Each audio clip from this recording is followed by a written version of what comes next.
If you're one of the people who rue the day that Wargaming removed the T-50/2 from the game, well, you're in luck. It's back. And by back I mean the MT-25 just got a buff in 9.1, giving it a new engine and making it one of the most nimble, higher tier scouts in the game. The thing is just epic now. If you gave up on the MT-25 months ago because it was just an awful tank, give it another shot because the thing flies now. We joined this battle a couple minutes in, and I've already finished helping a YOLOing teammate when I notice an ELC Amex also going balls to the wall and suicide scouting directly to the other team's base. It seems like everyone on my team is a disciple of the Leroy Jenkins school of tanking. So I've decided to help the ELC, and I've got myself into a big mess here. But the MT-25 is nimble enough, and the gun's anemic, but it shoots fast enough that you can take out quite a few tanks in short order. But where the MT-25 really shines is when you can get a tank by itself out in the open, or, well, at least as much out in the open as you can get on a city map such as this. Here we come upon a Locust, which is one of my favorite tanks, but it provides absolutely no challenge here for an MT-25. This A44, on the other hand, does. And the Locust there provides a little bit of cover, allowing us to get our guns trained on the A44 here. Now, the MT-25 is so fast that you can circle many tanks to death. And here, this poor A44 learns the hard way that an MT-25 in the open is virtually impossible to keep your turret on.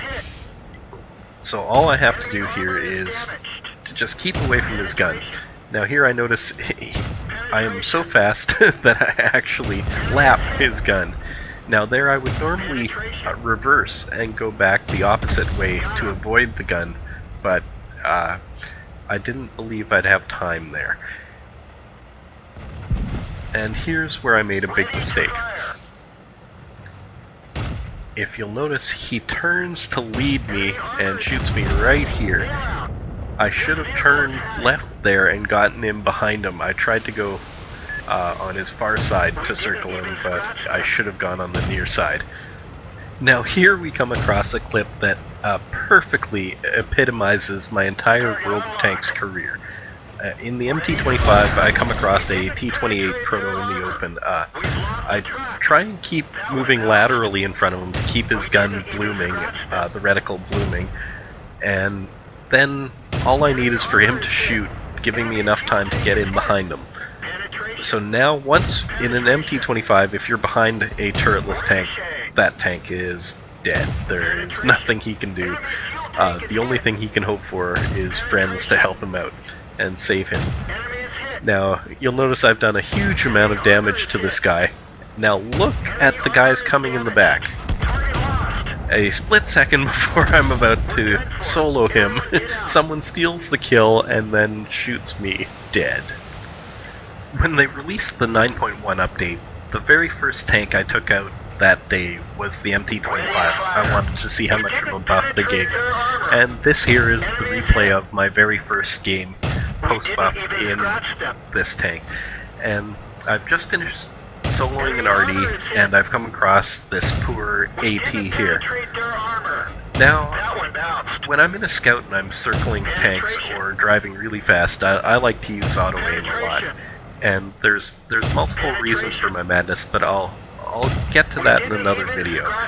Just suffice it to say, if I was zoomed in and looking for weak points here, I wouldn't be able to watch what friends he has coming to help. And as you'll see in a second here, he does have some. And if he had a turret, I would then try and get in, put him between me and his friends so that they have to think before shooting, because there'll be a chance that they could hit their friend instead of me, and he'll be covering me, so there won't be much to shoot at.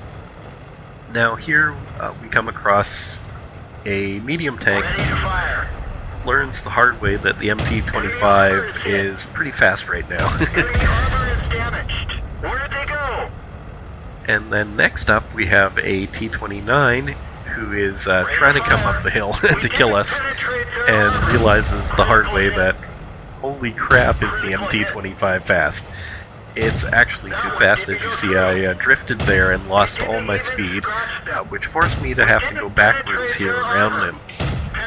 But as you'll notice, the MT is ridiculously fast in reverse too, as this poor heavy finds out the hard way. If you can get behind a heavy or a TD, or even a medium sometimes, you're way faster than their turret traverse, and it's just like shooting fish in a barrel. And this is why, as you can see, the MT-25 became probably my favorite tank.